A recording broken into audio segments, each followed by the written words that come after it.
ہم بھٹکتے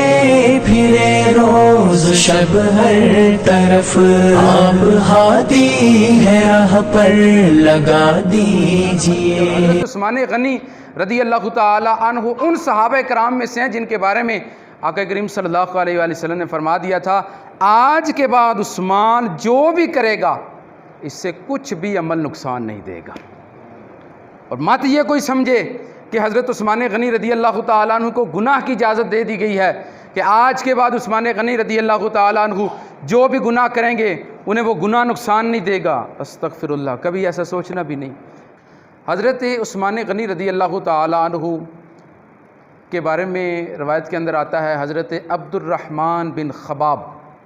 رضی اللہ تعالیٰ عنہ اس حدیث مبارکہ کے راوی ہیں۔ آپ فرماتے ہیں کہ جیش اسرا کے لیے آقا کریم صلی اللہ علیہ وآلہ وسلم ترغیب دلا رہے تھے۔ جیش اسرا جو ہے کہا اس کا مطلب ہے تنگی والا لشکر،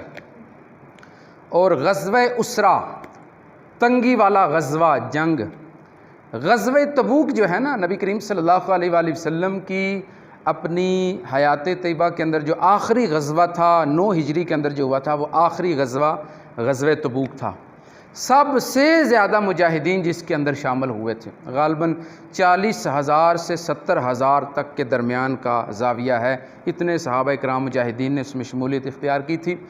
تو اسے جیش اسرا کہا جاتا ہے، اس میں جو لشکر جس نے جہاد کیا تھا اسے جیش اسرا یعنی تنگی والا لشکر۔ اس جنگ کو بھی غزوہ اسرا کہا جاتا ہے، تنگی والا غزوہ، اس لیے کہ اس وقت مسلمانوں کی جو حالت تھی بڑی ناداری والی، تنگی والی، بے سمانی والی حالت تھی، اور تھی بھی بہت زیادہ گرمی، اور تبوک جو جگہ تھی وہ مدینہ منورہ سے بھی بہت زیادہ دور تھی۔ آپ اندازہ کیجئے کہ مدینہ منورہ سے خیبر جو ہے وہ 160 میل پر ہے، مدینہ منورہ سے خیبر 160 میل پر ہے، اور خیبر سے جو تبوک کا مقام ہے وہ 500 میل تک ہے، یعنی مدینہ منورہ سے تبوک کا جو مقام ہے وہ 660 میل دور ہے، اور تنگی، گرمی، سامان بھی کوئی نہیں ہے، اور اتنا لمبا سفر بھی کرنا تھا، اتنا دور جا کے جنگ بھی کرنی تھی۔ اس حوالے سے تاریخ کے اندر غزوہ تبوک کو غزوہ اسرت، تنگی والا غزوہ بھی، اور اس کے اندر جو لشکر گیا تھا اس کو جیش اسرت بھی کہا جاتا ہے۔ تو حضرت عبد الرحمن بن خباب بیان کرتے ہیں کہ جیش اسرا کے لیے آقا کریم صلی اللہ علیہ وآلہ وسلم ترغیب دلا رہے تھے کہ اس کے اندر آپ میں سے جو با اختیار لوگ ہیں، جو صدقہ کر سکتے ہیں، اپنے مال میں سے اللہ کی راہ میں دے سکتے ہیں تو وہ دیں۔ آقا کریم صلی اللہ علیہ وآلہ وسلم ترغیب دلا رہے ہیں، تو جو صحابہ کرام تھے ان کے اندر حضرت عثمان غنی بھی شامل تھے، اور جب اللہ کی راہ میں صدقہ کرنے کی باری آئے اور حضرت عثمان غنی کسی کو بازی لے جانے دیں، ایسے کم ممکن تھا، مالدار صحابہ کرام، غنی کہا جاتا آپ کو، تو حضرت عثمان غنی سب سے پہلے کھڑے ہو گئے۔ یا رسول اللہ علیہ 100 بعیر باحلاسها واقطابها فی سبیل اللہ، یا رسول اللہ مجھ پر اس غزوہ کے لیے 100 اونٹ لازم ہے، اس کے اوپر کمبل بھی ہوگا، اس کے اوپر پلان بھی ہوگا، اور یہ سارے کا سارا فی سبیل اللہ میں اللہ کی راہ میں دیتا ہوں۔ آقا کریم صلی اللہ علیہ وآلہ وسلم خوش ہوئے، حضرت عثمان غنی بیٹھ گئے۔ آقا کریم صلی اللہ علیہ وآلہ وسلم نے پھر ترغیب دلانا شروع کی، تو پھر حضرت عثمان غنی سب سے پہلے کھڑے ہو گئے۔ حضرت عثمان غنی کہنے لگے یا رسول اللہ علیہ 100 بعیر باحلاسها واقطابها فی سبیل اللہ، یا رسول اللہ مجھ پر 200 اونٹ ساز و سامان کے ساتھ اللہ کی راہ میں خرچ کرتا ہوں، مجھ پہ یہ لازم ہو چکی ہے۔ نبی کریم صلی اللہ علیہ وآلہ وسلم پھر خوش ہوئے، حضرت عثمان غنی بیٹھ گئے۔ نبی کریم صلی اللہ علیہ وآلہ وسلم نے فحدہ، پھر آپ نے ترغیب دلائی، تو تیسری مرتبہ پھر حضرت عثمان غنی کھڑے ہو گئے۔ حضرت عبد الرحمن بن خباب کہتے ہیں تیسری دفعہ جب کھڑے ہوئے تو حضرت عثمان غنی کہنے لگے علیہ 300 بعیر باحلاسها واقطابها فی سبیل اللہ، 300 اونٹ یہ فی سبیل اللہ میں اللہ کی راہ میں آپ کو دینے کا وعدہ کرتا ہوں۔ نبی کریم صلی اللہ علیہ وآلہ وسلم نے جب یہ سنا، آپ ممبر سے نیچے تشریف لے آئے۔ آپ نے ممبر سے اتر کر جو اس وقت جملہ ارشاد فرمایا، آقا کریم صلی اللہ علیہ وآلہ وسلم نے فرمایا اے صحابہ گواہ رہنا، آج کے بعد عثمان جو بھی کرے گا اس کے اوپر کوئی گناہ نہیں ہے۔ اور ایک روایت کے اندر یہ آتا ہے، آقا کریم صلی اللہ علیہ وآلہ وسلم کی بارگاہ کے اندر حضرت عثمان غنی اپنی آستین کے اندر 1000 اشرفیاں لے کے آئے اور آقا کریم صلی اللہ علیہ وآلہ وسلم کی گود مبارک میں ڈال دیں وہ اشرفیاں۔ نبی پاک صلی اللہ علیہ وآلہ وسلم ان اشرفیوں کے اندر اپنے مبارک نرم ہاتھ ڈال کے انہیں الٹ پلٹ کر رہے ہیں، اور اس وقت حضرت آقا کریم صلی اللہ علیہ وآلہ وسلم فرما رہے ہیں ما ضر عثمان ما عمل بعد اليوم، آج کے بعد عثمان جو بھی کرے گا عثمان کو وہ نقصان نہیں دے گا۔ یہ دیکھیں حضرت عثمان غنی رضی اللہ تعالیٰ عنہ کی شان۔ اور ایک روایت کے اندر آتا ہے کہ آپ نے ساتھ میں 600 اونٹ کا الگ وعدہ کیا اور ساتھ میں 600 اشرفیاں دینے کا الگ وعدہ کیا۔ ایک اور روایت کے اندر یہ الفاظ بھی ہیں، ساتھ 600 اشرفیوں کا بھی کہا۔ اور مرکات کے اندر لکھا ہوا ہے کہ جب یہ تو تھا جب اعلان کیا اس وقت 600 اونٹ سارا ساز و سامان اور اس کے علاوہ 600 اشرفیاں، جب دینے کی باری آئی تو آپ 950 اونٹ لے کر آئے اور 1000 کا تکمیلہ کرنے کے لیے ساتھ 50 گھوڑے لے کر آئے اور 1000 اشرفیاں ساتھ لے کر آئے اور ساری کی ساری آقا کریم صلی اللہ علیہ وآلہ وسلم کے قدموں پر نچھاور کر دی۔ اور ایک روایت کے اندر آتا ہے کہ یہ تو تھا جو اس وقت دیا جب لشکر روانہ ہوا، اس وقت حضرت عثمان غنی رضی اللہ تعالی عنہ نے فی سبیل اللہ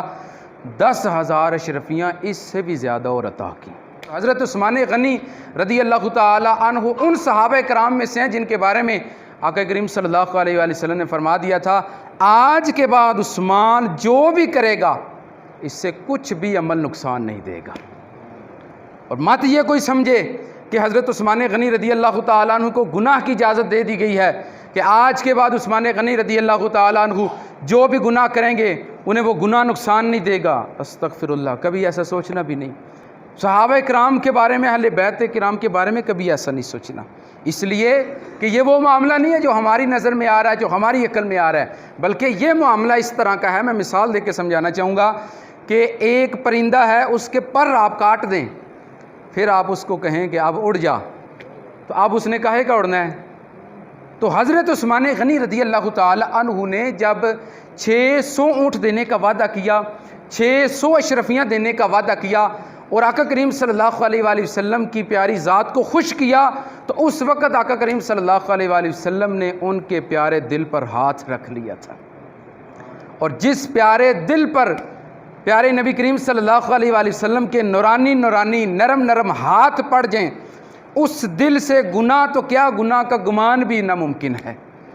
تو اس لیے آقا کریم صلی اللہ علیہ وآلہ وسلم نے یہ فرمایا تھا کہ آج کے بعد عثمان جو بھی کرے گا عثمان کو نقصان نہیں، عثمان پر اس کا گناہ نہیں ہے، اس لیے کہ آقا کریم صلی اللہ علیہ وآلہ وسلم نے ہاتھ رکھ دیا تھا اور کہہ دیا تھا کہ اس دل سے آج کے بعد گناہ کا گمان بھی ممکن نہیں ہے۔ اور حضرت عثمان غنی رضی اللہ تعالی عنہ کو اس جملے کے اندر 3 بشارتیں حاصل ہوئی تھیں۔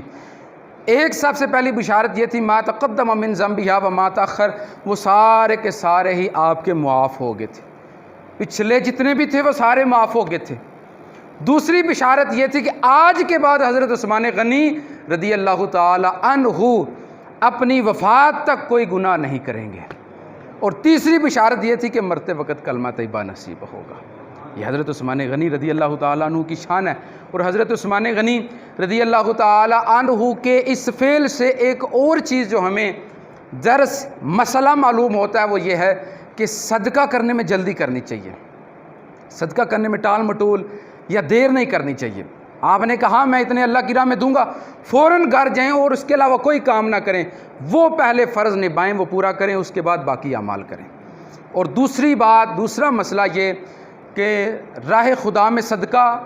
اور بارگاہ مصطفیٰ میں پیش کردہ، اس سے اچھا کوئی صدقہ نہیں ہے۔ صدقہ جب کر رہے ہیں اللہ کی راہ میں اور اس کو پیش کر رہے ہیں مصطفیٰ کی بارگاہ میں، اس سے اچھا اور کوئی صدقہ نہیں ہے۔ وہ تو اسی وقت ہی قبول ہو گیا جب آقا کریم صلی اللہ علیہ وآلہ وسلم کی پیاری گود میں آ گیا، آقا کریم صلی اللہ علیہ وآلہ وسلم کے قدموں پر آپ نے نچھاور کر دیا۔ اسی حدیث مبارکہ سے آج کل بھی کچھ لوگ جو ایک جملہ بولتے ہیں، اس کی اصل یہی حدیث مبارکہ ہے کہ حضرت عثمان غنی نے 950 اونٹ، 50 گھوڑے، 1000 اشرفیاں وہ آ کے جو صحابہ کرام مجاہدین تھے ان کے درمیان تقسیم نہ کیے، بلکہ آ کے سارے کے سارے آقا کریم کے سپرد کر دیے۔ اب آگے سے آقا کریم نے تقسیم فرمائے، اس لیے کہا جاتا ہے، بعض لوگ آج بھی کہتے ہیں نظر اللہ نیاز رسول اللہ، یہ اس لیے کہا جاتا ہے جو بھی صدقہ کرتے ہیں کہ یہ جو نظر ہے یہ اللہ کی ہے اور یہ برگاہ جو ہے رسول اللہ کی برگاہ میں ہم پیش کر رہے ہیں۔ تو حضرت عثمان غنی رضی اللہ تعالی عنہ کا اس قدر اللہ کی برگاہ میں صدقہ خیرات کرنا، یہ ہمارے سلف صالحین کا، یہ ہمارے درس عبرت کے لیے ہے۔ ہمیں بھی اس سے کچھ درس حاصل کرنا چاہیے۔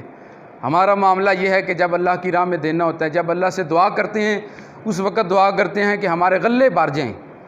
لاکھوں کروڑوں کا ہمیں مل جائے۔ جب اللہ کی راہ میں دینے کی باری آتی ہے تو اپنا والٹ کھولتے ہیں، سب سے چھوٹا سکہ کون سا اس میں پڑا ہوا ہے، سب سے چھوٹا نوٹ اس میں کون سا پڑا ہوا ہے۔ گھر میں پوچھتے ہیں، دیکھیں کسی برتن میں سکے پڑے ہوئے ہیں، چھوٹے نوٹ پڑے ہوئے ہیں، وہ دے دیتے ہیں اللہ کی راہ میں۔ تو اللہ کی راہ میں جب دینا ہے تو اللہ کی راہ میں وہ دیں جو اپنے سے بہتر ہے۔ جب ہم اپنے اوپر خرچ کرتے ہیں، اپنی اولاد پر خرچ کرتے ہیں، اس سے بھی بہتر اللہ کی بارگاہ میں دیں۔ اللہ پاک کی ذات کو کم سے کم اپنے سے تو بہتر سمجھیں،